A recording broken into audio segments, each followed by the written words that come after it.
maka ditoriolota. Iya komu puji anakmu Akbeangi. Saya tidak lahir di Bugis, tapi saya nyantri di Bugis, makanya sampai ke telinga saya ini kata-kata yang beredar. Iya komu puji anakmu Akbeangi.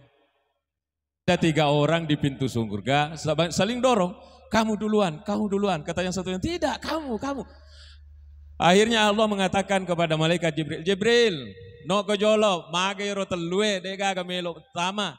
Tidak ada yang mau masuk, semua orang lain yang disuruh masuk. Coba turun dulu, apa masalahnya? Ya akhilan tananal ilma illa bisitta. Wahai saudaraku, ilmu itu tidak akan kamu capai kecuali dengan 6. Ini harus sampai ke orang tua ini. Ilmu tidak akan didapat kecuali dengan 6 tahapannya, 6 pendukungnya. Nomor 1.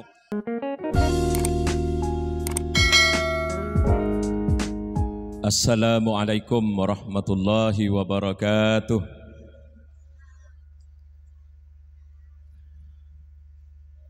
Alhamdulillah wassalatu wassalamu ala rasulillah amma ba'd. Subhanaka la ilma lana illa ma 'allamtana innaka antal alimul hakim. Yang terhormat dan kita ta'zimi bersama pimpinan Pondok Pesantren Al-Jamiyah Nurul Izzah. Yang saya muliakan para tokoh, Bapak yang mewakili Kementerian Agama Kabupaten Sidedeng Rapang. Ada banyak tokoh ini. Iya. Luar biasa ini acara, ada Bapak jauh-jauh dari Wamena, dari Sorong. Selamat datang di sini. Dan ada juga kaget saya tadi lihat pengurus pusat PWI, ketua PWI Kabupaten Wajo. Ya, saya sering istirahat dan makan di rumah beliau ini. Kaget saya tadi Pung lihat ada di sini. Ini acara tidak biasa ini.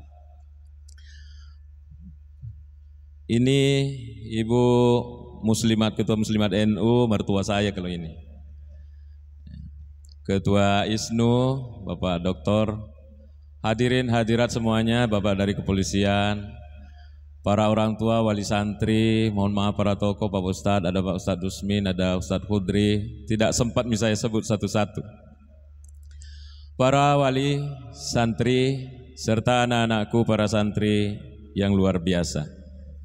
Alhamdulillahirabbil alamin, senang sekali hari ini saya melihat biasa ki mangkalinga yarega mengalami yaseng ilambu kiri ki biasa. Iya na yasa pesantren malambu kiri. Pesantren baru na lambung kiri, mana ngi pesantren tua. Ini bukan basa-basi. Saya belum bisa membina anak-anak secerdas ini tadi kitab kuning ini. Iya.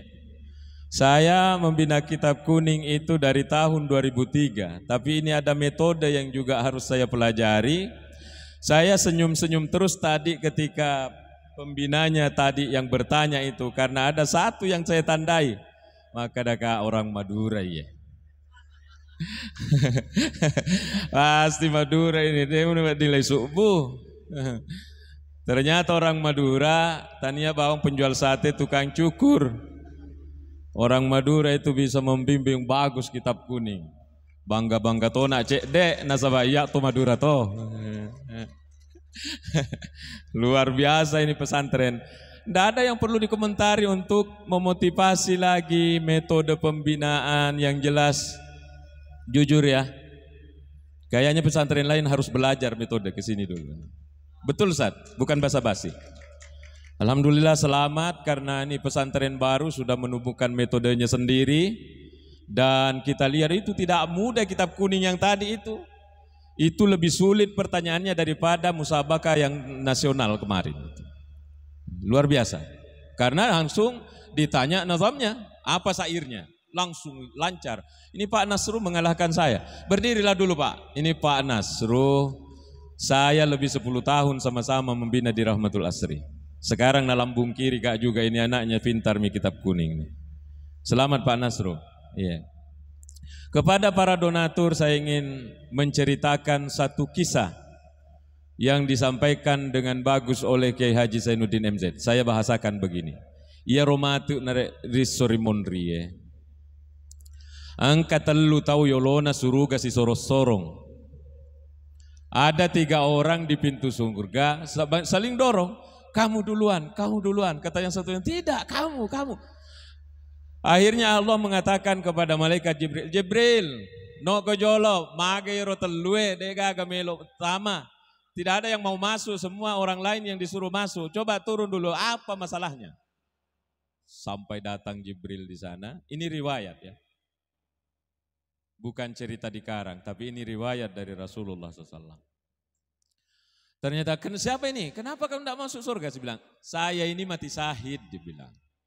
Orang yang mati syahid itu dibungkus bersama darahnya, tidak disolasi, langsung dikubur sebagai satu kehormatan.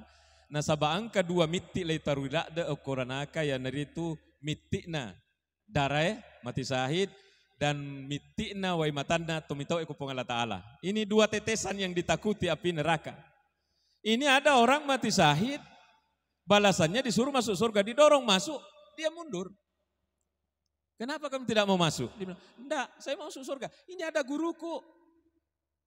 Ini guruku lah yang mengajari saya fadilah mati syahid sehingga saya mati syahid gara-gara guruku ini. Ditanyalah guru ini sama Jibril. Pak Guru, Ustaz, kenapa toh kita tidak mau didorong tadi? Dia bilang, tidak begini. Ini saya sekolah, saya nyantri, kita bahasakan sekarang.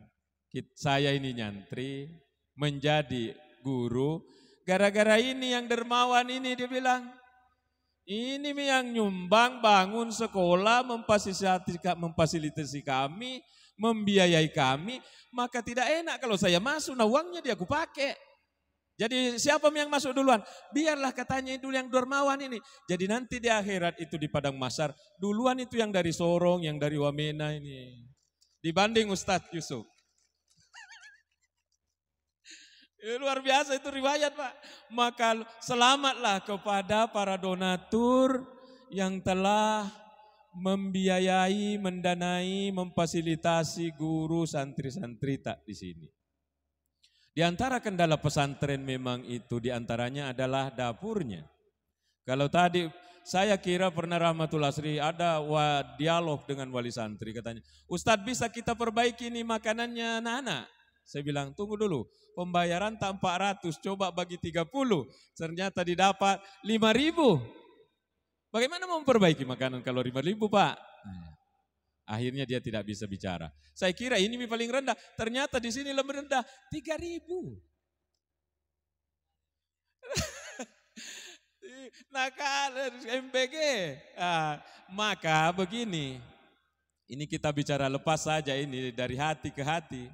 Karena tadi sudah dibuka peluangnya, tidak merasa enak pasti kita makan di rumah yang harga 20.000, anak tak dipesan, kasih anakku ke pesantren, tulesuk bumi kasih. Jadi tadi dibuka peluangnya oleh Pak Kiai, si rapat berapa, ini penting. Ini penting karena gizi adalah salah satu penentu pendukung kecerdasan. Gizi tidak mempintarkan orang, tapi gizi mendukung kepintaran orang. Oleh karena itu mari kita baca ucapannya Imam Syafi'i yang saya jelaskan singkat karena waktu kita. Maka dari Imam Syafi'i, ya akhi lan tananal ilma illa bisittah. Wahai saudaraku, ilmu itu tidak akan kamu capai kecuali dengan 6. Ini harus sampai ke orang tua ini. Ilmu tidak akan didapat kecuali dengan 6 tahapannya, 6 pendukungnya. Nomor 1, zakaun wa hirsun wa jtihadun wa bulgatun wa suhbatu ustazin wa tul zaman. 1, cerdas. Jadi cerdasan itu nomor 1. Dan insya Allah anakku ini tumpul. Setumpul-tumpulnya parang nariko diasah terus menerus akan tajam. Cuma persoalannya baru didorong 1 kali, ditaruh 1 kali baru dites. Belum. Coba dorong terus. Dorong tarik, diasah kan, insya Allah akan cerdas. 1 penyebab kecerdasan itu memang gizi. Oleh karena itu pernah ada survei internasional mencari negara mana yang paling kuat membaca dan cerdas di dunia. 1 Jepang, 2 Amerika, 3 Israel. Peneliti mengatakan di antara pendukungnya Jepang itu cerdas adalah karena dia adalah negara paling kuat mengkonsumsi ikan di dunia. Walaupun ini tidak selalu benar karena di pesantren cerdas tuh anak-anak walaupun lure. Lure mikasi, tapi cerdas juga. Tadi ini luar biasa. Tidak ada kuliah pegang-pegang hafalan ini waktu menyanyi apa, nah itu tidak mudah. Tadi yang di hadra itu yang dilakukan itu nazam apa itu? Alfiyah. Saya sendiri angkat tangan. Bapak Ibu sekalian. Zakaun wahirsun wajtihadun, semangat dan usaha keras. Ini didukung oleh gurunya. Maka tadi kata Pak Ustadz, ada yang keras, ada yang lembut, memang begitu harus bervariasi karena kita ini menginginkan anak kita diterpa dari berbagai. Dicontohkan dari yang lembut, ketika salah ada yang keras. Ini jangan salah paham. Ini sudah berapa kasus kejadian naik di media bahwa sampai guru apa kasihan diberhentikan gara-gara keras sama anak. Begini Bapak Ibu. Saya kalau di pesantren ku bilangi, Bapak Ibu bersyukurlah kepada orang yang mau keras kepada anak ta. Karena ada mentong anak yang harus keras-keras sedikit dibentas. Ada Bapak Ibu. Memang kalau tidak menghadapi ke anak-anak, kalau 1-2 anak di rumah mungkin memang belum tentara. Tapi kalau sudah 30 sampai 100 bahkan 1000 anak-anak dihadapi yang kami itu anak-anak. Lai gerak, lai bentak, baru bisa. Dan ini seperti tukang urut. Tukang urut yang bagus adalah tukang urut yang kasih menjerit-jerit pasiennya kalau untuk meluruskan kembali, menempatkan kembali urat pada tempatnya. Tukang urut yang tidak bagus adalah karena menghindari jeritan pasien, dia sapu-sapu. Kasih tidak akan bisa kembali. Harus diurut, menjerit itu orang. Patina, memang harus begitu. Makotot itu setengah anak pesantren. Maka jangan langsung laporkan ke Pak Polisi kalau ada guru keras. Bersyukur kalau ada guru yang mau keras. Orang keras itu dibenci orang. Ini guru harus kita hargai karena dia rela dibenci demi kebaikan anak. Di pesantren Rahmatullah tempat saya tinggal, pernah anak dilempar kertas, dilapor ke polisi, naik di media. Terpaksa saya bolak-balik ke kantor polisi hanya karena anaknya dilempar pakai kertas. Bayangkan, hilanglah berkah. Zakaan warhisun wajtihadun, kesungguhan. Wabulgatun, ini bulga. Bulga ini apa? Dana. Kepada para bapak ibu, jangan merasa inilah harta tak yang paling tinggi nilainya ketika keluarkan untuk keluarga tak. Ini ada hadisnya. Sahih Muslim, maka dari Nabi Hurairah, dinar, Rasulullah pernah membanding 4 macam harta yang keluar dari dompet tak, uang yang keluar dari dompet tak, mana yang paling tinggi nilainya? Hadis Sahih Muslim, kata Rasulullah, dinarun anfaqtahu fi sabilillah. Dinarun anfaqtahu fi sabilillah. Uang yang kamu keluarkan fi sabilillah. Dinarun anfaqtahu fi raqabah. Uang yang kamu keluarkan untuk membebaskan budak dulu. Wa dinarun anfaqtahu fi ala miskin. Membantu orang fakir miskin. Dan yang keempat, dinarun anfaqtahu ala ahlik. Uang yang kamu keluarkan untuk membiayai anak istrimu, keluargamu. Azamuha ajran, kata Rasulullah, yang paling tinggi nilainya, kualitasnya dari 4 ini, ma anfaqtahu ala ahlik. Uang yang kamu keluarkan untuk anak-anak. Tetesan keringat tak mencari nafkah kemudian dibawa ke Nurul Izzah untuk membiayai anak-anak tak. Inilah nanti yang di akhirat akan menjadi kebanggaan kita di hadapan Allah Subhanahu wa taala ketika ditanya, "Ini hartamu dari mana? Kamu sumbangkan di mana?" "Ini saya untuk anak keluarga saya." Ini akan menjadi kebanggaan tersendiri karena dijamin oleh Rasulullah SAW seperti itu. Para keluarga, para orang tua sekalian, maka detoriolota iya komu puji anakmu beangi. Saya tidak lahir di Bugis, tapi saya nyantri di Bugis, makanya sampai ke telinga saya ini kata-kata yang beredar. Ya komu puji anakmu beangi. Dan ini benar kan? Coba nalai taruh anaknya Pak Nasro Kubolana, tidak akan bisa seperti tadi.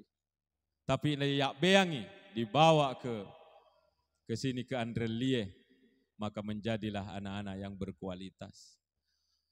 Yang terakhir kata Imam Syafi'i, wabulga wasubatu ustazin, harus sama-sama guru. Jadi cocok itu pesantren karena siang malam sama gurunya. Wa suhbatu ustazin. Saya ulang dari awal kata Imam Syafi'i, ilmu tidak akan diperoleh kecuali zakaun kecerdasan, wa hirsun kesungguhan, wa jitihadun usaha keras, wa bulgatun dana. Yang kelima, suhbatu ustazin, harus ketemu guru. Di pesantren siang malam sama gurunya, dipantau sama gurunya. Terakhir, wa tulu zaman, harus panjang waktunya. Memang jangan kita lihat ini 3 bulan tadi, ini Miftahlil Ulum ini 3 bulan kelihatannya. Tapi intensif siang malam itu terus. Ini kalau dikonversi ke pesantren yang tidak fokus di kitab kuning, ini akan memakan berpuluh-puluh tahun. Iya, memang kedengarannya 3 bulan gini, tapi 3 bulan siang malam sore. Coba konversi ke pesantren yang hanya 1 kali 1 minggu.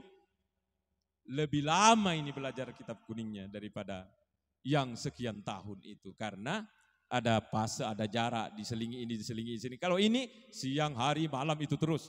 Pokoknya ini metode yang jelas kita semua acungkan jempol Bapak Ibu. Sebagai penutup ceramah ini, mari kita lihat sabda Rasulullah sallallahu alaihi wasallam, hadis sahih yang sangat masyhur. Kata Rasulullah SAW, man salaka tariqan yaltamisu fihi ilman sahhalallahu lahu bihi tariqan ilal jannah. Siapa yang menempuh satu jalan, masuk boleh bolana. Ya rona nak tak kasihan dia, baka ada masuk bawang, monro lalu isaliwang isalai bolana. Ditinggalkan orang tua, ditinggalkan keluarga. Yaltamisu fihi ilman, untuk sampai pak disengeng. Apa balasannya orang tua? Sahhalallahu lahu bihi tariqan ilal jannah. Nanti Allah akan gampangkan jalannya orang itu masuk ke dalam surga. Wallahu a'lam. Terima kasih, mohon maaf. Tidak banyak saya sampaikan karena dari tadi ini sungguh kita air mata mi keluar, ketawa mi apa pokoknya tercampur-campur ini. Yang jelas itu anak-anak tak menjadi motivasi buat kita. Apa yang tidak bisa kita kerja kalau kompak antara guru, orang tua. Antara pihak pesantren dengan orang tua kompak, ada apa-apa, ada masalah, bahas bersama. Terkadang ini yang tidak bagus perjalanannya karena dia sampai dilapor-lapor ke Pak Polisi karena tidak bagus koordinasinya. Tapi cobalah anak kita ini ditatap sebagai milik bersama. Ini adalah milik bangsa, milik generasi, milik bangsa, harapan orang tua, harapan bangsa, harapan kampung. Mari kita benahi bersama, insya Allah apa yang tidak jadi. Ustadz Yusuf adalah seorang ulama besar yang tidak bisa diatur waktunya. Yang mau panggil Ustadz ini harus 5 tahun baru bisa datang di kampung. 8 tahun baru bisa. Makanya kemarin itu saya lihat, wah ini ada di Siwa ini sama Andre Guruta. Hebat mentong ini Guruta Fajri Rukman karena bisa mendapatkan beliau ini. Luar biasa, ketemu orang-orang hebat. Selamat buat pesantren, selamat. Teruskan metode tak Ustaz, nanti kita koordinasi. Pesantren itu hanya namanya yang beda, perjuangannya sama, kita usung bersama. Tidak ada istilah saingan, justru kali kita saling menguatkan koordinasi. Wallahul muwaffiq lakum bitariq. Wassalamualaikum warahmatullahi wabarakatuh.